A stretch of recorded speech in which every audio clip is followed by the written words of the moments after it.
అయితే time travel చేసి వచ్చినా అంటావు. ఉంటా నీకు పొలాలన్నీ మన ఏమరా బాలిగా ఇట్లా వచ్చినావు. కృష్ణ గారు 10 ఎకరాల భూమి ఉందండి, డబ్బులు చాలా అవసరం, మీకు 30,000 ఇచ్చేస్తాను. ఏడా జూబ్లీ హిల్స్.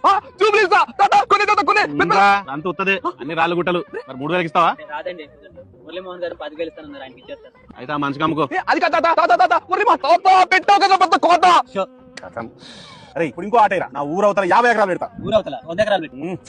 ఊరవుతారు 100 ఎకరాలు ఏంటి తాత? అది ఎక్కడది? శంషాబాద్రా. శంషాబాద్ లో 100 ఎకరాలు ఉందా నీకు? అది పేకట్ల పెట్టదు తాత. అరే అది అంత ఉత్తదరా, అన్ని రాళ్ళు గుట్టలు ఏమున్నాయి. అరే మనోడా 100 ఎకరా కాగితాలు పట్టుకురా. కిష్టయ్య పరువురా. యూతరంతా అరువురా. అరే మనోడా నువ్వు ఇంటికి పోయి 10 కేజీల బంగారం పట్టుకరా, రమ్మేద్దాం. దేనికి తాత 10 కేజీలు బంగారం? ఆ కులపోడు టీవీ తీసుకొచ్చి పెద్ద సౌండ్ పెట్టి గల్లని తినిపిస్తున్నారా. మనం తక్కువ తినామా? మనం కూడా కొన్నాం. భూమి కొనరా అంటే కొను, బొక్కలో టీవీ కోసం 10 కేజీలు బంగారమా? ఫ్యూచర్ సంక్రాంతి అయిపోతాం తెలుసా? నీకేం తెలుసా? ఉల్టా మాట్లాడదా? టైం ట్రావెల్ చేసి వచ్చినట్ట పీగుడు గాడు. అది నా 10 ఎకరాల కాగితాలు, పైసలు మస్తు అవసరం ఉన్నాయి, అవి పెట్టుకుని పైసలు. 10 ఎకరాలు కాగితాలు